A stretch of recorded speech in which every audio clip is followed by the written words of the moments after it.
அந்த தென்றல் பெண்ணும் சொன்னாளம்மா உந்தன் சேதியே.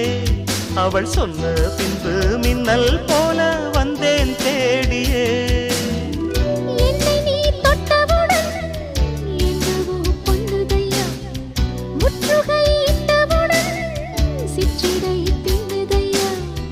வெட்கம் விடுமோ அச்சம் விடுமோ தக்க துணைதான் பக்கம் வருமோ.